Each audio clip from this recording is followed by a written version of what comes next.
Hello everybody, my name is Fisto Ndashimie. I live in Concord, New Hampshire, Ward 1. And today I'll be interviewing a candidate, and I'm participating in this interview as a private citizen, not affiliated with any organization. And I would love to start our interview today. So I'm going to ask our guest to introduce herself and to get to know you more and start our interview for today and questions. Thank you so much. Why don't you introduce yourself first, and then we can move on with other things. Okay. Well, Yeah. Thank you so much, Fisto, for having me. It's an absolute pleasure to be here with everyone. Right. My name is Rebecca Mcwilliams, and I am a candidate for Senate in the District of Concord, Bow, and Hopkinton. This is an open seat. It's very exciting. So I am a Concord resident. I live in South Concord with my husband and our 3 children. We run the Lewis Farm, which is a compost operation. 2 of my kids are in 1st grade at Abbott Downing, and my 3rd child is at childcare. She's enrolled in childcare. She goes to Bow Montessori. So it's a real pleasure to be with you, and I'm happy to talk with you about my experience and all the things related to candidacy.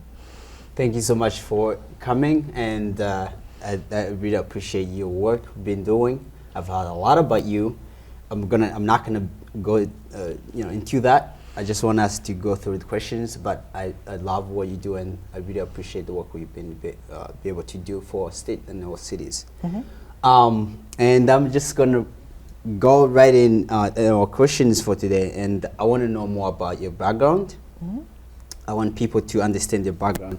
So can you tell us about your background and what motivated you to run for state senator? With that, adding to that question, what skills or experiences do you believe uniquely qualify you for this role? Sure. Yeah. Well, let's start with background. I'm currently a state representative. I have been serving as a state representative for the last 6 years, representing Concord Wards 1 through 8. So we had some redistricting, which changed the wards that I was representing, but for the last 6 years, I've at least had an opportunity to be on the ballot for those 8 wards. And the reason I decided to run for office to begin with is kind of twofold. The first is that I am educated as and licensed as an architect, and that's kind of a niche profession. But one of the things that architects are really sensitive to is the changing environment.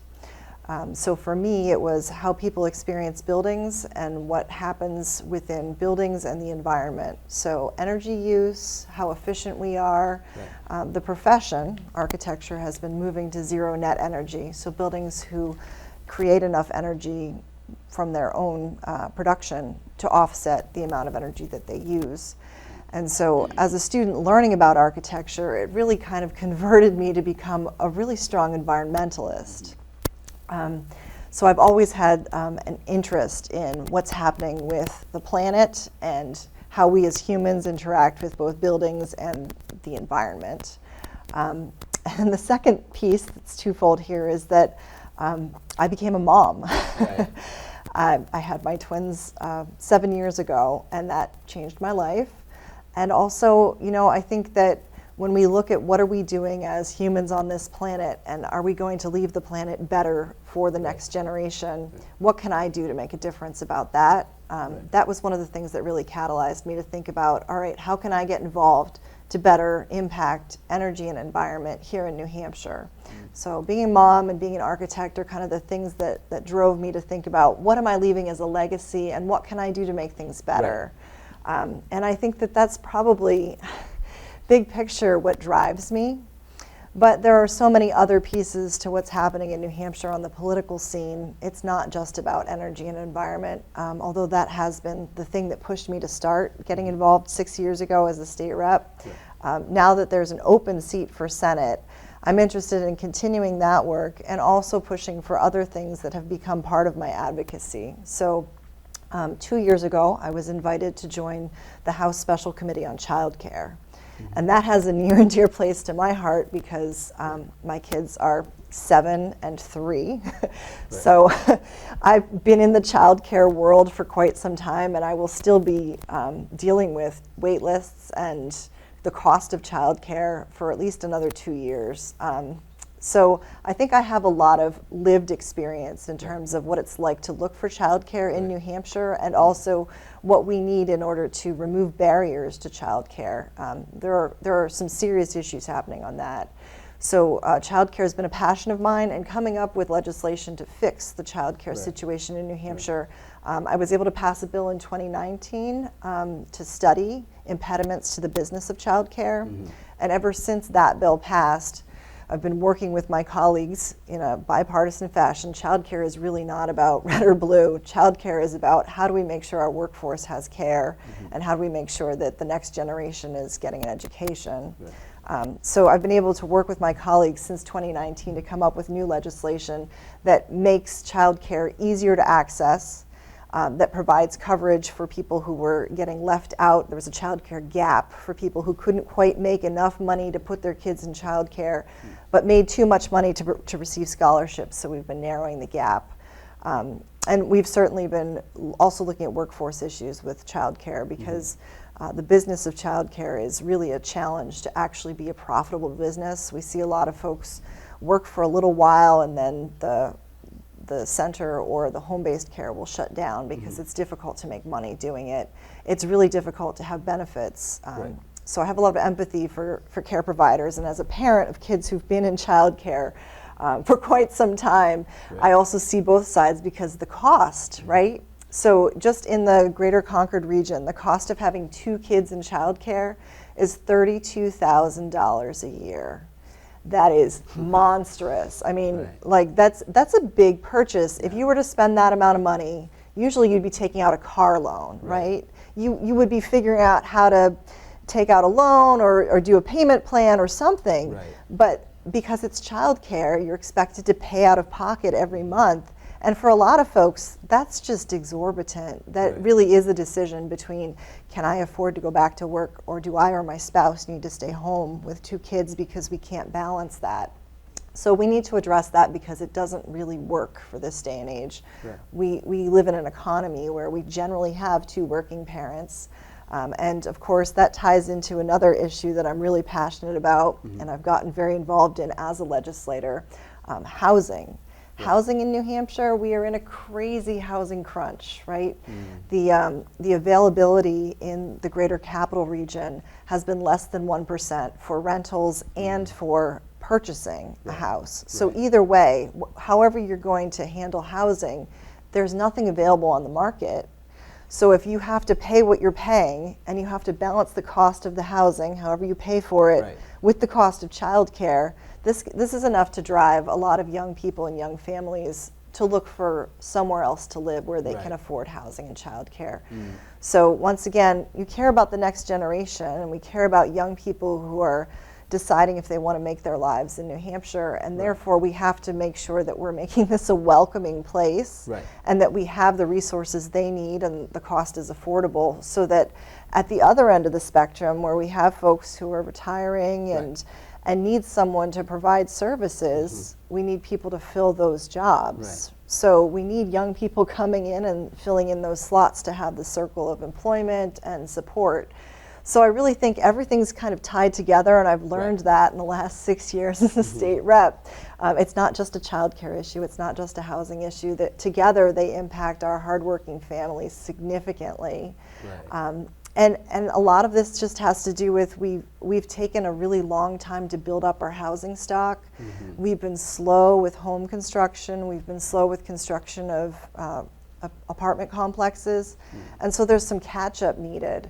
So the data shows that we need 90,000 more units by 2040.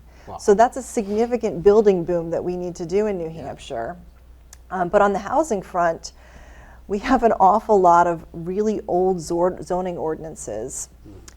Yes, in Concord, yes, Bow, yes, Hopkinton, but also statewide. We have a lot of really old zoning ordinances that have restrictions on them that make it difficult to put in Right. additional housing. So we call them not in my backyard, NIMBY zoning. New Hampshire has quite a bit of NIMBY zoning, and that makes it difficult for us to allow an accessory dwelling unit, which would be placed gently next to an existing house so Right. that either your younger child could come and stay after they're done with high school, or so an older relative or relatives can come move in while they're aging and receive family support, or so someone who's lived in their house their whole life and would still like to live in the neighborhood, but has way too much house, could move into their accessory dwelling unit and then rent out the big house. There are a lot of ways that you can make that work. But I would say that New Hampshire's NIMBY zoning has made it really difficult to add that sort of light density accessory dwelling unit housing to houses that already exist, are in single family residential zones, and already have infrastructure. So they have water, they have sewer, electricity, all the services are already there. But because we're really restrictive about where you can do it and how you can do it, it becomes a challenge. And I will tell you, as an architect, in Concord, we still require that if you want to do an accessory dwelling unit, it needs to be attached to your house. So if you have a freestanding garage and you wanted to put a unit up above it and call it an accessory dwelling unit, in Concord, you can't do that without building a really long enclosed breezeway, which potentially could blow the whole budget for the project. So we still have NIMBY here in Concord, and we like to think of ourselves as somewhat progressive on the housing front, but we could do better too. So there's been a lot of talk about expanding this statewide, perhaps being a little bit preemptive for NIMBY zoning at the local level, because in order to get to those 90,000 units, I think we are going to need to push harder against some of the local zoning. And I tell people, we got here through 50 years of local decisions, and I think it would be very foolish to expect that that's suddenly going to be overturned city by city, town by town at the local level. It's not going to happen. So we would be foolish to think, oh, each town will decide that they actually do want to have more units. No, I think it needs to be a state level solution. And so that's one of the drivers for me to move from state representative to state senator, to really push on the housing piece, because that's what we need for the next generation. And also that's the direction that we're heading with the state pushing through some of this red tape locally that's preventing us from being able to achieve that goal. Right. I think those are really, really great question.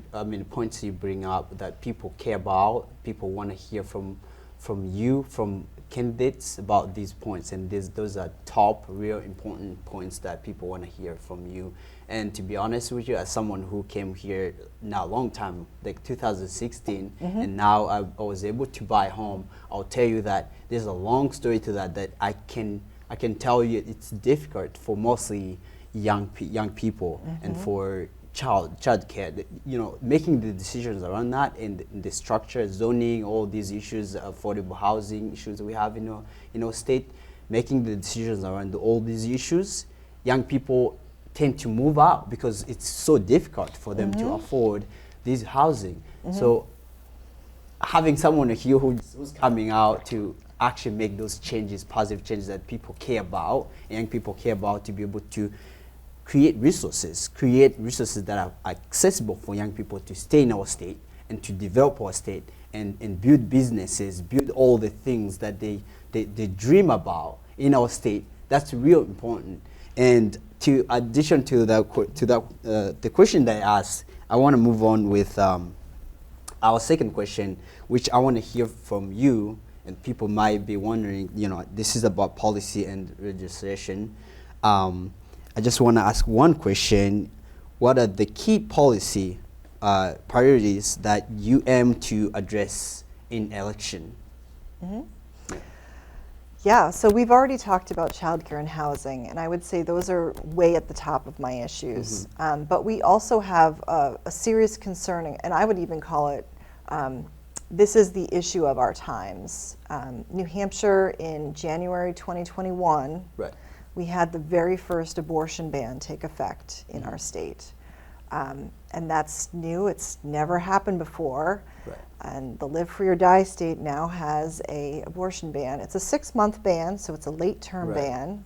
So the people that it impacts are generally families who are looking forward to having a baby and something awful happens. Right.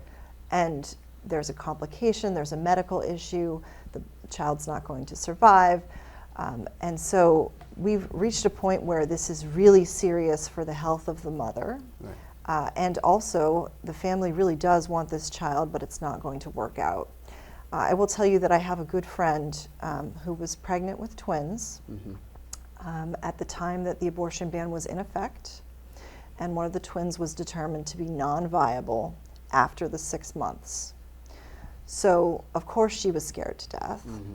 I mean, if something happened to her own health, she could die. Right. If something happened with the non-viable twin to the other twin, it could die. Right. So she had to go on bed rest, and she was absolutely scared for everything, for her life, for the future, for her husband. What would he do if something happened to her? And that's not the kind of world, I think, that we should be creating for the people of New Hampshire, Right. where if something horrible happens at the end of a pregnancy, you just don't know what to do next, because you can't get an abortion when you need one in that situation. So she was lucky, and at the time that she was able to deliver her viable child, they also delivered the non-viable twin. And she didn't have major complications, but still, there was a lot of extra monitoring and a lot of extra hospital cost Right. that went into tracking this extremely high-risk pregnancy. And so I would put this back to the people of New Hampshire and say, we are not a state where we say live free or die unless you're pregnant. Right. That's not who we are. And so as a senator, it is really important to me, number one, that we repeal this abortion ban. But number two, a bill that I've worked on as a state representative is a constitutional amendment, which is gender neutral. Right. I would like to provide bodily autonomy for everyone in New Hampshire. Right. So you, man, woman, doesn't matter, are responsible for decisions regarding your own body at any time, and it doesn't matter whether or not you're pregnant. So I think bodily autonomy is really important, and I would like to pass a constitutional amendment to protect bodily autonomy for everyone in New Hampshire, for all Granite Staters. So the piece about the abortion ban also ties into how we handle health care and medical debt in the state, right? So of course, if something happens that's really scary and terrible, and you end up with an awful lot of hospital bills, I will tell you, I have a personal story about this. Right. After having my twins, I had an ectopic pregnancy.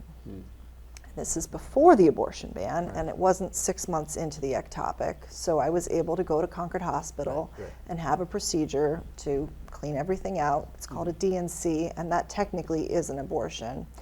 But all of this was kind of unexpected, and I didn't have the funds to cover the medical bills that came immediately after dealing with that emotional and physical fallout of the procedure. So for me, the really scary part was, should we declare bankruptcy to try to clear this medical debt? Right. Because I don't have a way to pay for it. And I'm a mom of 1-year-old twins. My husband and I are running a small business. You know, we're barely making it. We're barely getting by. This is a lived experience. And I feel like there are so many of our neighbors who are in the same situation where just one horrible medical thing and you lose your life savings. Right. You lose everything you've invested because the cost is just exorbitant. So I will say that I am the progressive candidate in this race for Senate, and that I do support having coverage, base level coverage, health care coverage for everyone. I would put it as Medicaid for all. And the reason I say that is because nobody should be on the cusp of bankruptcy after a major medical incident. And my family was really fortunate. We were able to work things out in terms of getting Concord Hospital to offer a scholarship to cover some of this. So thank you, Concord Hospital. That was huge for my family. And also we were able to pay some of it ourselves over a 2-year period. So it worked out, but for a couple months there, we really didn't know what we were going to do next as a family because of our financial situation. And I think that that is really important from a political perspective. When we look at how people in New Hampshire handle financial crisis and how the state does or does not support people, I do think that a base level of health care is really important, and it's something that we should be working for as a state so that we can protect people who have a major medical horrible thing happen and not make them go bankrupt, lose their housing. And in some cases, I know we've talked about this offline, when your finances are impacted like that and your health is impacted like that, your housing and potentially homelessness are sort of the next path, right? So anecdotally, I know that I've talked to plenty of people in Concord and Hopkinton and Bow as well about how they're seeing more people kind of transient. And I think it's more visible because the numbers are up, but also the world that we live in, it's really become really close to the edge for a lot of folks who are trying to make ends meet, and they just can't quite get there. So I think having that level of healthcare coverage does provide some protection for folks who otherwise may end up homeless. It's not a solution, certainly, but we're really at a point where in a lot of major cities across the US, the homeless population continues to increase because people are living so close to the edge. And so caring for all of our neighbors, caring for everyone is a really part of who I am, and part of my candidacy for Senate is because I care about the people of New Hampshire. And I will tell you that I have family members who actually don't have access to the resources that they do require or need. And some of those family members have faced those kind of issues before, where in New Hampshire there's no affordable medical insurances, all those kind of things, money they need, resources they need to be able to access what they need in terms of like delivering and safely doing that. So I care about that, and I appreciate you bringing in your own story, which matters. And I know there are people out there, a lot of people actually, that are expecting a candidate that really cares about this, speaks up about this, and be able to do the work to make it happen for New Hampshire, and I appreciate that. And I don't know if you mind, can I add one question to that? Is that okay? How do you plan to work? I just want to know how you plan to work with colleagues, right, from across the political spectrum to advance your legislative agenda. Sure. So I would emphasize that I have been a state rep for 6 years, and that's given me a great opportunity to get to know people across the aisle, both on the House side and the Senate side. So it's really great that I've been able to form relationships, working relationships, on some things that we consider to be fairly nonpartisan issues, like housing and childcare. Those don't split along red-blue lines. So I have some great working relationships now with colleagues in the House, the Senate, Democrats, Republicans, and independents. And so I will continue working with my relationships and building new relationships as well. It's always a pleasure to meet new people in politics in New Hampshire, and we always have significant turnover. We expect about 30% turnover in the House for the next election cycle, and we have an awful lot of folks retiring from the Senate as well. So we're going to have probably around 30% turnover in the Senate too, just due to retirements and new faces coming in. So for me, that's an opportunity to make a good impression and get to know my new colleagues on the Senate side. But also, in addition to the politicians, it's really important to understand that the way that politics works, we also have people with a stake in the game. So we have lobbyists, we have constituents who care deeply about specific issues.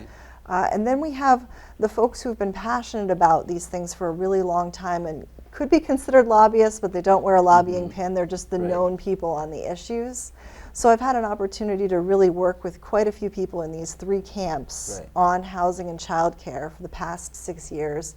And I really look forward to working with them again, because I think we're really close to coming up with one of the bills I put forth and didn't quite make it in the House this time around. We lost by 12 votes, so it was a slim margin. Was a childcare workforce fund. was just creating a bucket to receive funds, probably federal funds, but we could have taken funds from nonprofit donations. It was not actually directed state money, but a bucket to receive funds for the childcare workforce, because we know folks who work in childcare historically have not had health care, dental, or retirement savings.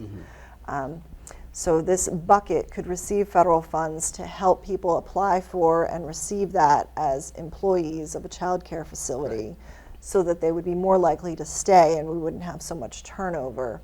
And I think that that's a real opportunity, and I think it's something that we could push for next year with all the stakeholders, everybody coming to the table. Thank you so much.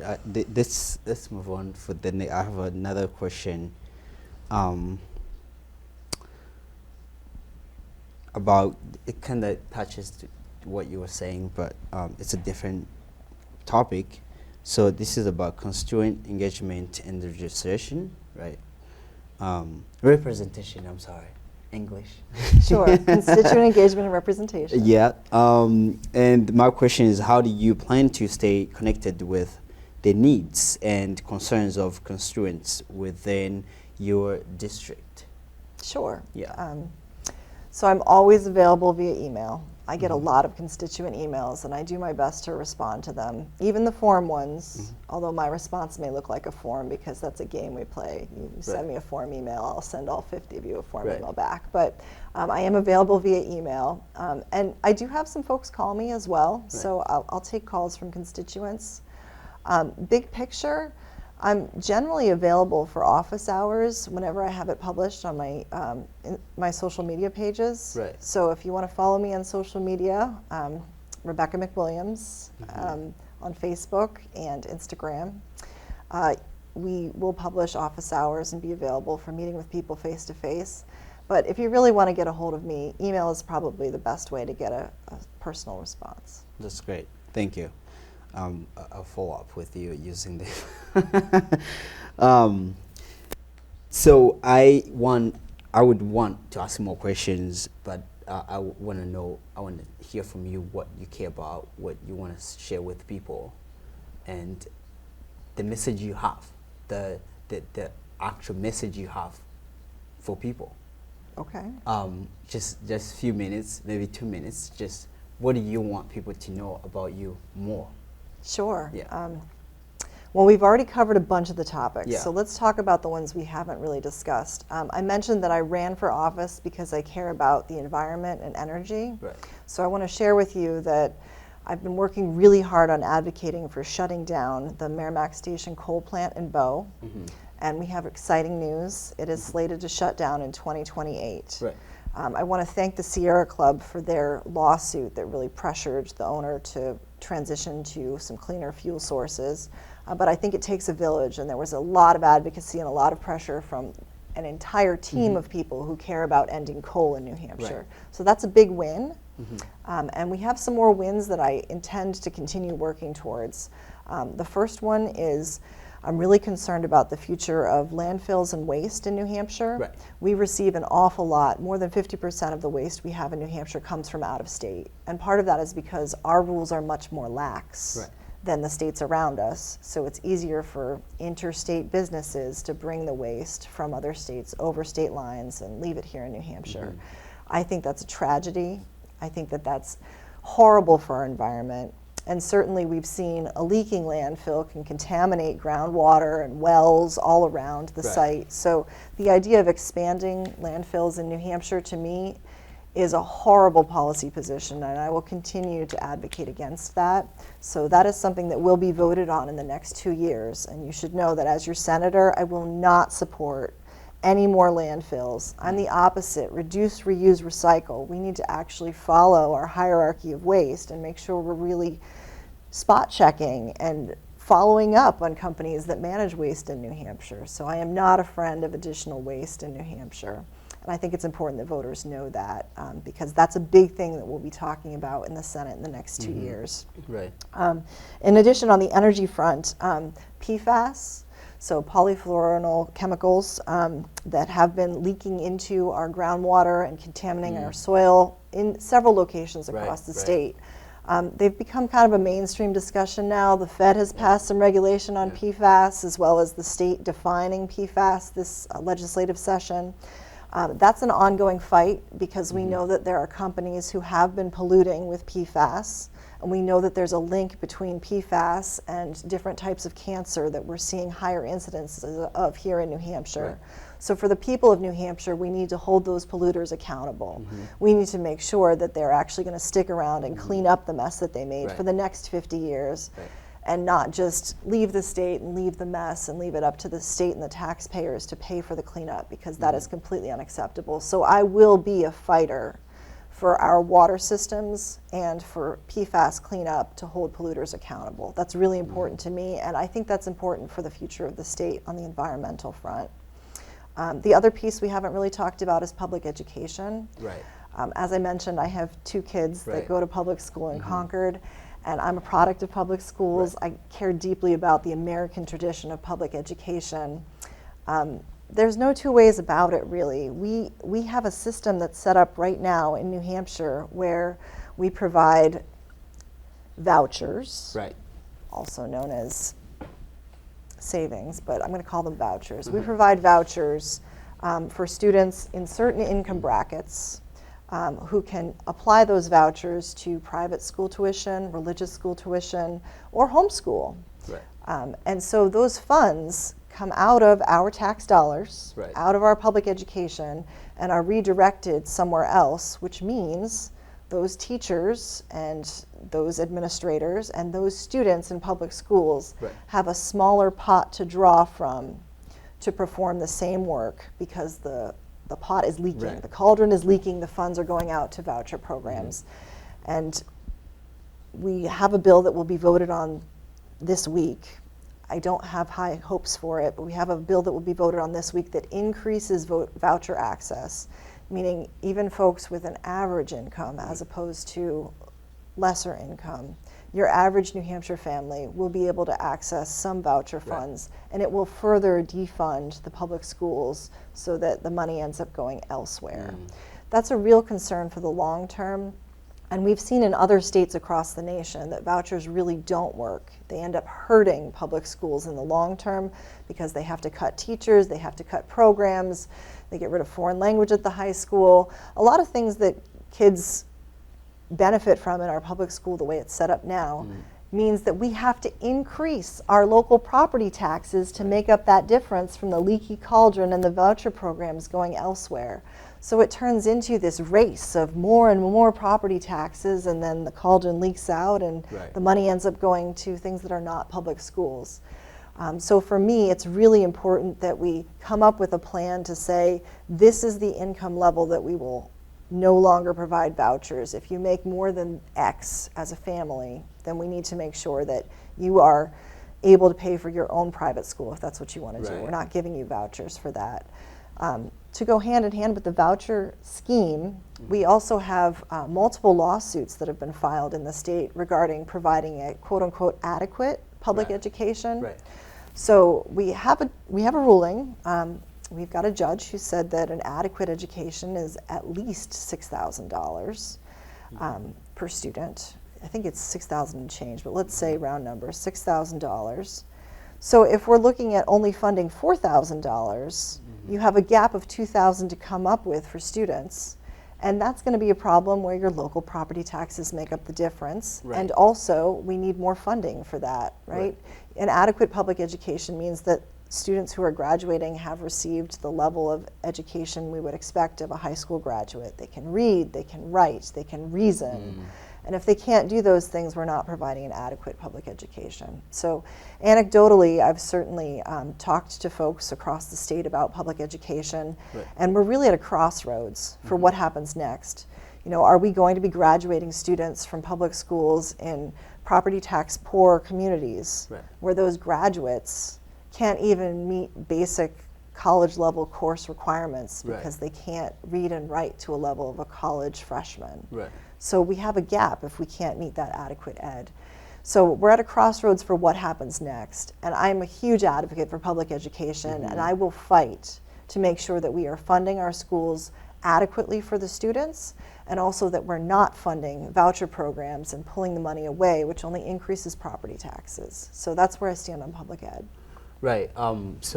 As someone who also care about public education, I did, participate in public education, of course, public schools, and I've had some conversation with people. I've had people talk about a lot of issues around divisive concept law, something that wouldn't allow teachers to, say certain things, teach about, some American history. Yeah, it American falls history. under divisive concepts that you can't really talk about because slavery could be controversial. Right. That could be considered a divisive concept depending on how you teach it. Right. So what is your opinion on that as a candidate? What On would you divisive be? concepts? Sure. I mean, history is history, right? I don't think that we should not teach certain things like school segregation and Ruby Bridges and how she was treated by her fellow classmates and by parents of her fellow classmates. She was treated terribly. They would spit at her when she walked to school. And I think it's important that students in public school now understand that schools used to be completely separate, different schools for the white students, different schools for the students who were considered non-white, different levels of caliber of teaching provided for each. So integration of schools is a fairly recent thing, and yet we still have some concerns across our state in terms of property poor communities. So this is really about a class piece rather than a race piece. Still, property poor communities are not able to fundraise enough with their taxes for property to cover an adequate education for their students. And so they're getting a lesser education. Anecdotally, big picture, it's a lesser education than property tax rich towns who have more money than they could possibly spend on public education, and sometimes they can redirect those excess funds for fixing roads instead of sending it to the property tax poor towns, which I think is much more equitable. But when we talk about divisive concepts, I think our history is really important. One of the reasons we should be students of history is so we don't repeat it. And so avoiding a topic because it might be divisive leads us to think that it never happened or not know about it, right? I mean, there are a lot of other racially charged things, entire neighborhoods being destroyed due to racist behavior by people who live in these towns and cities across the country.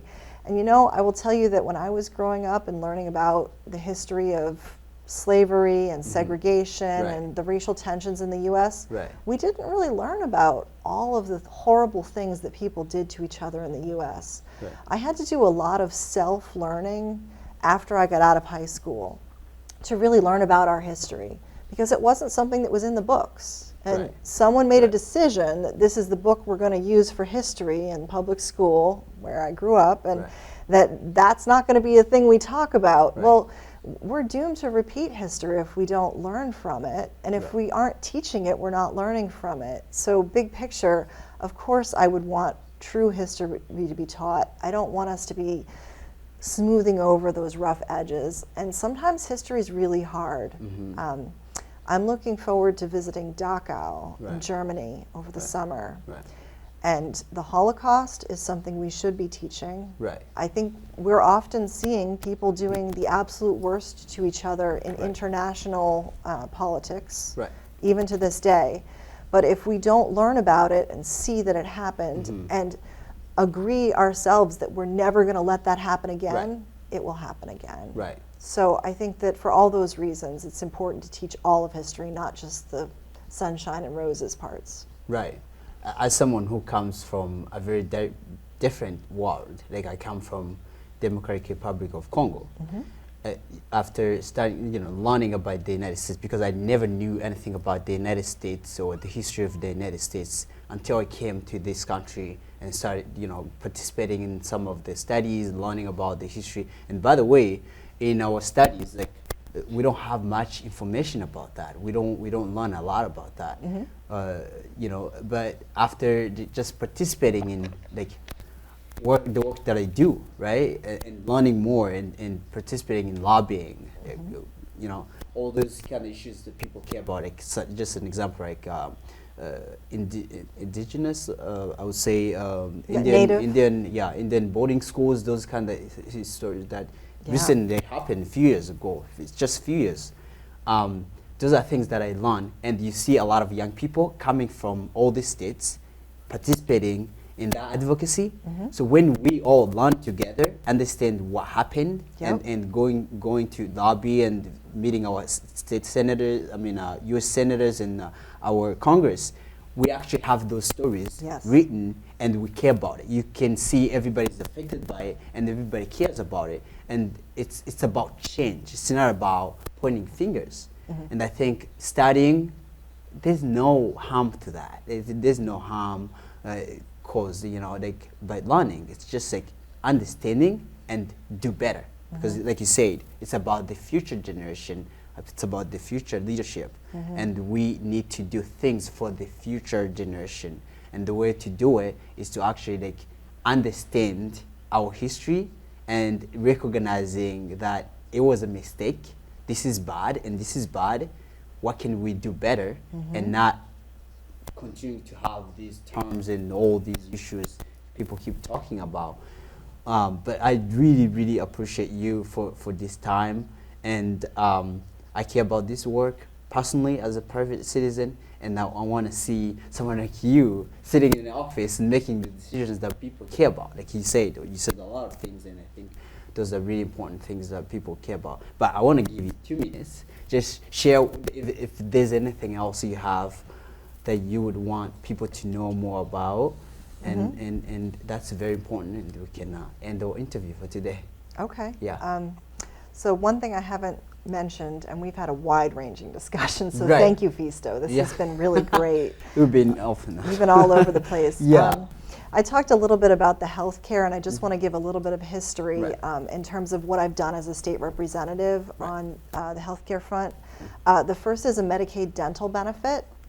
I worked really hard over the last couple of years with several of my colleagues to dive into the data and really look at folks who have issues with dental problems, who did not have dental insurance, would wait until it was so bad it turned into an infection, and then they would go to the emergency room.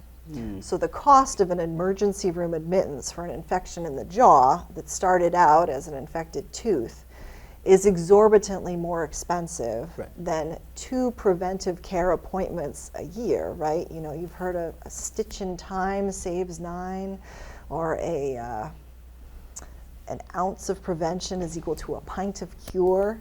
So it's the same thing with the dental benefit.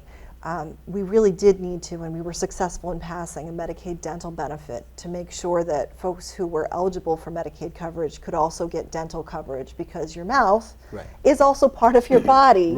And so if you have an infection in your mouth, we shouldn't be treating it separate than if you had an infection in your finger, for example, and that would be covered by Medicaid. So I'm really proud of that work to get that piece passed. I also worked really hard to provide coverage for reproductive care for state employees. I had my twins through IVF, and I was an advocate and champion for making sure that if you work as a state employee in New Hampshire and you would like to start a family and you're having trouble, your health insurance will cover having IVF, because that's important for families and for the future of the state. And it should be part of healthcare, being able to take the next step to have children. And then finally, I'm really proud of this. I worked with our outgoing senator, Senator Whitley, on the Momnibus bill last year. And this is wonderful because it provides postpartum coverage for moms to 12 months postpartum. It used to be 2 months postpartum, and that really wasn't enough time to deal with things like postpartum depression, or in some cases complications from a C-section. There are just a lot of things that can happen in the 12 months after having a child. So providing this Medicaid expansion coverage for 12 months after having a child, I think was huge, and it was part of the budget that was signed last year. So it was a huge win, and I'm really proud of the work that I did with all of our advocates, all of our subject matter experts, the lobbyists, and all of the bipartisan sponsors who really care about the future of maternal care in the state. So that was a really big win. And I'm looking forward to doing more on the healthcare front, because I do think that big picture, everybody deserves healthcare as a fundamental right, just like everybody deserves a roof over their head as a fundamental right. These are human rights. We're not going to have to parse this out any further. So that's where I stand, and that's who I am, and that's why I'm running for Senate. And additionally to that, the point you just raised, personally, like my observation, I think mostly the difficulties is when we have policies that do not reflect on what people need. So I now want to just make sure that I can ask this, like tell me more about legal and policy issues around these kind of issues we have, or these things that you care about, you've done. Like if there are policies that really are difficult for people to access all the resources they need regarding medical, insurance and all those kind of things, how are you going to make it possible? Well, a lot of this has to do with the federal government, right? So we as a state receive quite a bit of support from the federal government. And a lot of it is deciding whether or not we're going to accept the funds. Often the funds come with strings attached.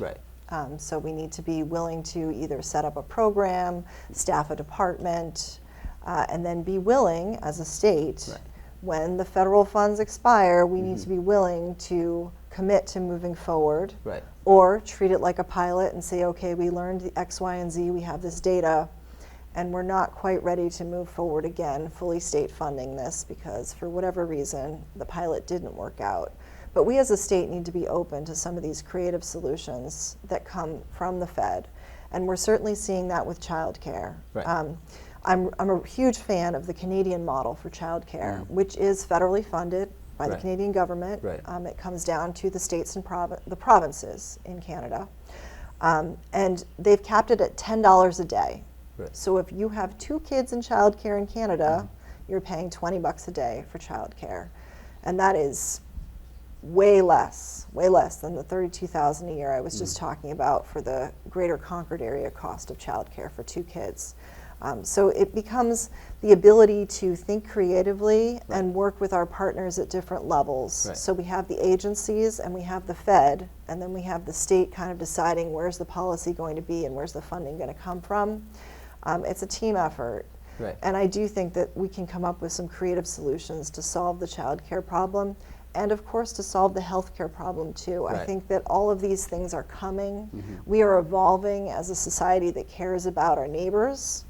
And so if we can keep embracing things that move us forward and keep caring, we have to keep caring. I know it's hard in a 24-hour news cycle where everything is cynical and awful bad news and a lot of fear-mongering, but if we can keep embracing and caring for our neighbors, then that's what we're looking for future policy, is to be empathetic and to be thoughtful and to care for our neighbors. This is what we want to hear, and I appreciate it. Thank you so much for your time. Thank you, Fisto. And for running. We need to have more people like you in the future. So you're being a great example for many people like me and the people out there who are willing to do the same work. So you're making it possible for us. Thank you so much. Thank you, Fisto. It's been a pleasure. Thank you. Thank you for watching us. And like I said, I am participating in this interview as a private citizen, not working with any organization that I work with.